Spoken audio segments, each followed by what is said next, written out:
So in this video, I'll discuss the pros and cons of internal rate of return, the advantages of internal rate of return, are that it properly adjusts for time value of money, it uses cash flows rather than earnings, and it accounts for all cash flows.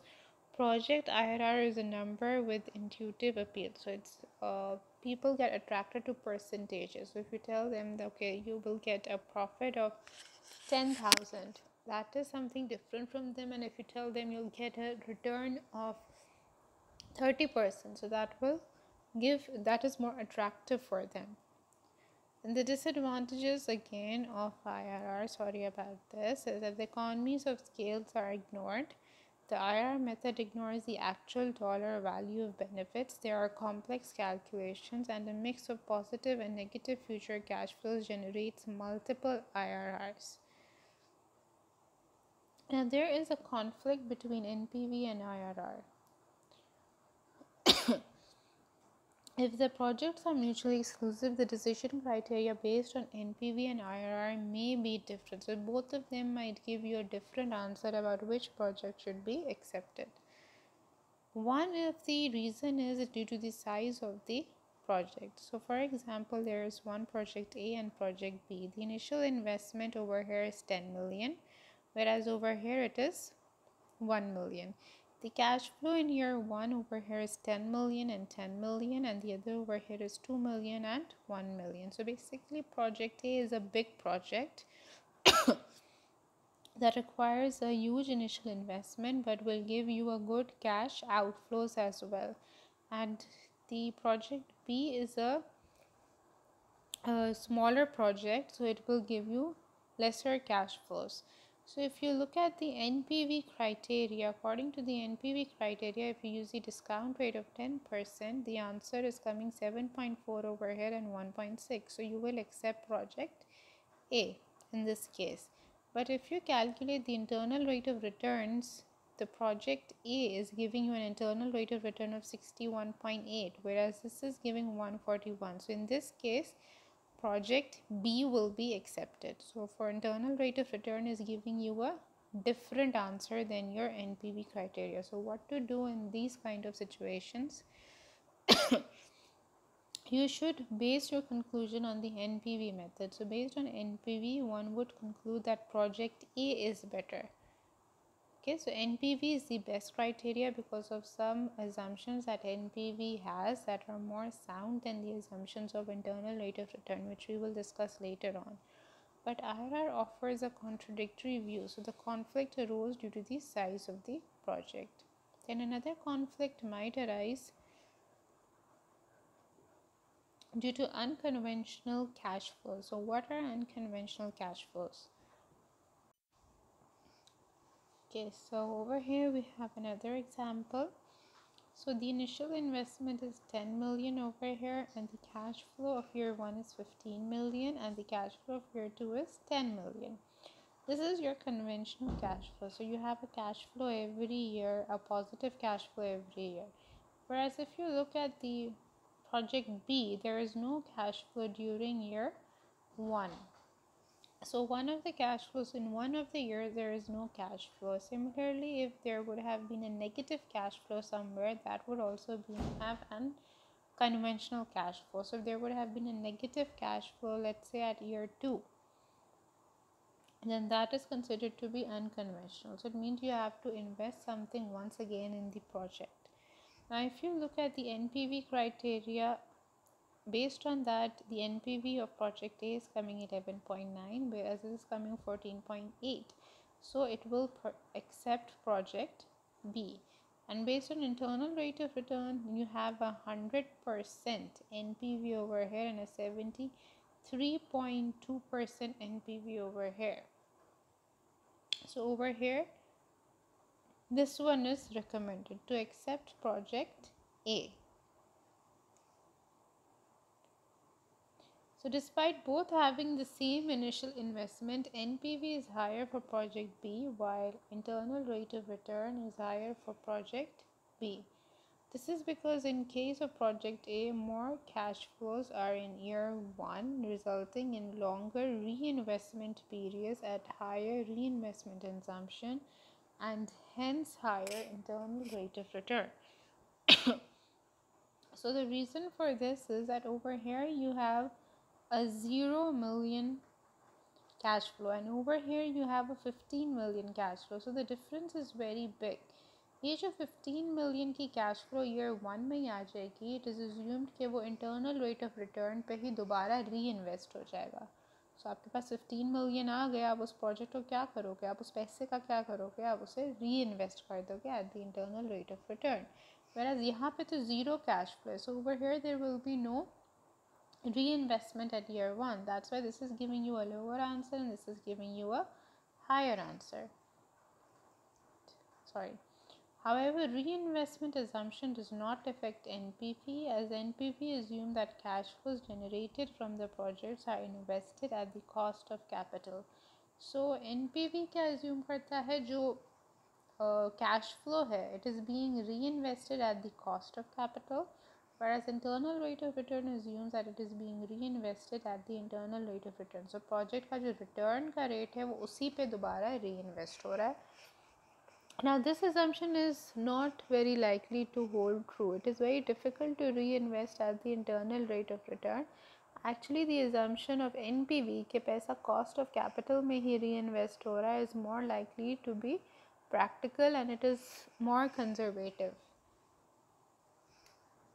So what is the conclusion? That whenever an NPV or IRR conflict arises, always accept the project with the higher NPV. So NPV is the best criteria and you will select that. It is because IRR inherently assumes that any cash flows can be reinvested at the internal rate of return.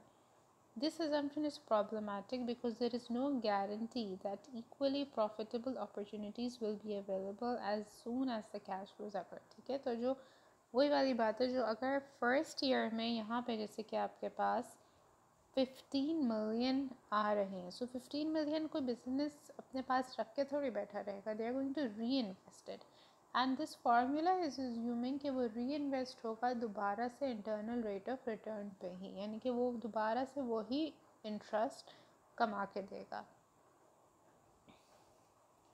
The risk of receiving cash flows and not having good enough opportunities for reinvestment is called reinvestment risk. You have studied this in bond valuation. NPV on the other hand does not suffer from such a problematic assumption. NPV क्या assume करता है कि back के ऊपर यानी कि cost of capital के ऊपर री इन्वेस्टमेंट हो रही है, जो कंजर्वेटिव है और रियलिस्टिक assumption है. Now we're coming to multiple IRRs. Now why do multiple IRRs arise? It is because when the sign of cash flows changes more than once, there can be multiple IRRs. यानी कि ऐसी cash flow, for example आपने शुरू में 10,000 की investment की, फिर 1,000 की positive cash flow eye ear 1 में, ईयर 2 में 4,000 की पॉजिटिव कैश फ्लो आई, फिर ईयर 3 में दोबारा से आपको हो सकता है कोई नई मशीनरी ख़रीदनी हो, उसकी वजह से 2,000 की आपको इन्वेस्टमेंट करनी पड़ जाए, फिर ईयर 4 में दोबारा पॉजिटिव कैश फ्लो आ रही है. सो इस तरह का जब पैटर्न होता है, when the negative sign is coming more than once during the time period, you have the problem of multiple internal rate of return, यानी कि एक से ज़्यादा IRR होता है जिस पे आपका NPV ज़ीरो हो रहा होता है. There is more than one rate that is giving you an NPV of 0 in this case. The odd pattern can be observed in high-tech and other industries. 4 changes in sign of CFs and have 4 different internal rate of return. So if the sign changes 4 times, there will be 4 internal rate of return. So 4 points where your NPV will be 0. For example, over here you can see that there are so many points where actually wherever the point hits over here, this is your NPV. So यहाँ पे NPV 0 है, तो NPV यहाँ पे भी 0 है, NPV यहाँ पे भी 0 है, यहाँ पे भी 0 है. So there are so many points where your NPV is 0. That means there are so many internal rate of returns. Just because cash flow में negative पॉजिटिव बार बार हो रहा है. So with multiple IRRs, which do we compare with the cost of capital to accept or reject the project? Now the problem arises कि अगर internal rate of return इतने सारे हैं, let's say आपको internal rate of return एक 10% आ रहा है, एक 20% आ रहा है, फिर एक 70% आ रहा है. सो अगर आपका कॉस्ट ऑफ कैपिटल 15% है, तो अगर आप 10% का रेट एज्यूम करोगे तो रिजेक्ट हो जाएगा प्रोजेक्ट. लेकिन अगर आप 20 या 70% का लोगे तो एक्सेप्ट हो जाएगा. सो विच internal rate of return will you assume to be correct out of all so many of the rate of returns? So to illustrate the multiple IRR problem, let's assume that project C has non-normal cash flows. The detailed information about its cash flows is presented in the table below. So again, you can see there is one negative over here, then positive, positive, and then negative. Usually इस तरह की cash flows आपकी mining companies में भी होती हैं. Mining companies में शुरू में आपको इन्वेस्टमेंट करनी होती है, फिर वंस आपने माइनिंग कर ली, वो प्रोजेक्ट ख़त्म हो गया, तो आपको उसको री एस्टैब्लिश करना होता है जगह को, जिसके लिए दोबारा आपको इन्वेस्टमेंट करनी होती है. इन्वेस्टमेंट तो नहीं कहेंगे, दोबारा आपको खर्चा करना होता है.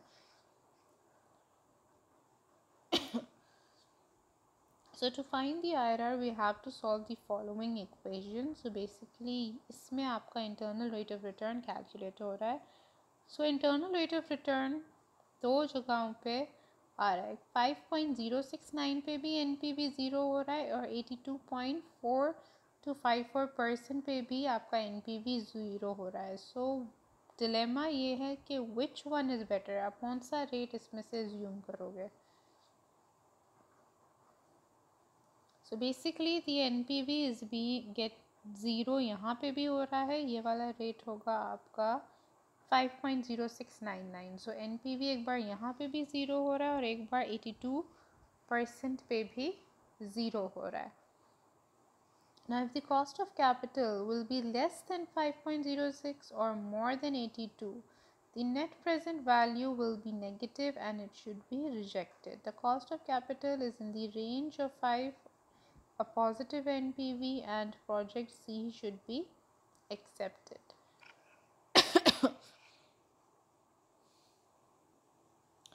तो बेसिकली